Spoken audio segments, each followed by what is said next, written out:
Hi sir. అండి దేవుడు లాంటి పవన్ కళ్యాణ్ గారికి అసలు ఎట్లా గాయమైంది, ఆయనకు ఆపరేషన్ అయింది, నిన్ననే ఆయన ఇంటికి కూడా రావడం జరిగింది ముంబై నుంచి. దీనిపైన మీ కామెంట్.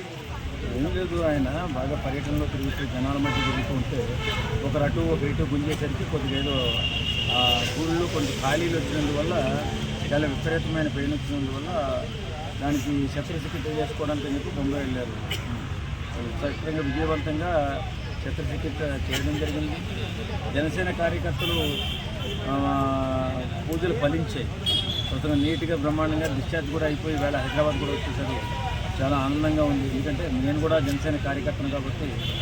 ఎందుకంటే అలాంటి గొప్ప వ్యక్తులు కష్టాల్లో ఉండకూడదు, బాధల్లో ఉండకూడదు అని ఆలోచించేవాళ్ళం కాబట్టి. ఎందుకంటే ప్రజల పక్షాన్ని నిలబడడానికి, ప్రజల పక్షాన్ని తన సొంత డబ్బులు రాజకీయంలో ఖర్చు పెడుతూ తిరిగే ఏకైక వ్యక్తి ఎవరైనా ఉన్నారంటే రాజకీయాల్లో పవన్ కళ్యాణ్ గారు వస్తారు. కాబట్టి అలాంటి వాళ్ళు రావాలి రాజకీయాల్లో, అలాంటి వాళ్ళు నిలబడాలి, ప్రజల పక్షాన్ని నిలబడాలి. ఓకే సార్, ఆయనకు నిజం చెప్పాలంటే ఇంతకుముందు కూడా ప్రాబ్లమ్స్ అయినప్పుడు జనాలకు అంత ఏమనిపించలేదు, కానీ ఆయన చేయికి అంతగానం పెద్ద కట్టు ఉండేసరికి చాలామంది దేవుళ్ళ దగ్గరికి వెళ్ళి మరి యజ్ఞాలు పూజలు చేయిస్తున్నారు ఆయన మంచిగా తిరిగి రావాలని. ఎందుకంత మరి అంతే కదండి, ఈవేళ ప్రజల్లో దేవుడిగా మిగిలిపోయి పవన్ కళ్యాణ్ గారు. కాబట్టి ఆయన ఆరోగ్యం బాగుండాలని, ఆయన ఆరోగ్యంగా ఉంటే ప్రజాసేవలో కొంచెం ముందు ఎక్కువగా చేసే అవకాశం ఉంటుంది. కాబట్టి ఆయన ఆరోగ్యంగా ఉంటే ప్రజలు బాగుంటారు కాబట్టి అందరూ కూడా కోరుకున్నారు, ప్రార్థించారు, దైవం అనుగ్రహించింది.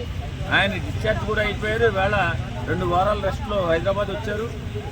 ప్రజల పూజలు, ప్రజల ఆకాంక్షలు నెరవేరాయి. అలాంటి వ్యక్తి, గొప్ప వ్యక్తి, మహానుభావుడు, ఆయన ఆరోగ్యంగా ఉండాలని అందరూ కోరుకున్నారు. ఆరోగ్యం బాగుపడింది. అంటే ఆయన నొప్పి అయినా కూడా జనాల కోసం ఆయన పరిపాలన సాగిస్తాడు, అసలు రెస్ట్ తీసుకుంటారో లేదో అని చెప్పేసి కొంతమంది జన సైనికులు అంటున్నారు. దీనిపైన మీ కామెంట్. అంటే ఆయనకి ఎన్ని కష్టాలున్నా బయటికి చెప్పడు, ఎంత పెయిన్ ఉన్నా ఆయన బయటికి చెప్పడు. కాబట్టి ఆయన విపరీతమైన పెయిన్ వచ్చిన చేత ఈవేళ తప్పనిసరి పరిస్థితుల్లో ఆయన ఆపరేషన్ చేయించుకోవడం జరిగింది. కాబట్టి ఆయన అభిమానులు మరి రెస్ట్ తీసుకోవాలని కోరుకుంటున్నారు. మరి ఆయన ఎప్పుడైనా కొంచెం ఆరోగ్యం బాగున్నా సరే ప్రజల మధ్యకి వస్తారు, ప్రజల పక్షాన్ని నిలబడతారు, ప్రజల క్షేమం కోసమే పనిచేస్తారు. కాబట్టి ఆయన తొందరగా రావాలని కోరుకుంటారు. మీరు ఒక్క మాటలో ఏం చెప్తారు? ప్రజల్లో దేవుడండి. ఇప్పుడు ఉన్న ఇండియా మొత్తం మీద ఆ రకమైనటువంటి రాజకీయ నాయకులు, అంటే సొంత డబ్బులతో రాజకీయం చేస్తూ సొంత వనరులు, కనీసం ఆయనకు వచ్చిన జీతం కూడా అనాథలైన పిల్లలకి 42 మందికి ఇస్తున్నాడు. అలాంటి నాయకులు ఇప్పుడు ఎవరు ఉంటారండి? అప్పుడెప్పుడో కమ్యూనిస్ట్ పార్టీలో ఒకరిద్దరు ఉండేవారు. చాలామంది ఇప్పుడున్న బతుకున్న నాయకులు ఎవరు కూడా ఇలాంటి గొప్ప వ్యక్తులు లేరు. కాబట్టి మనుషుల్లో దేవుడు.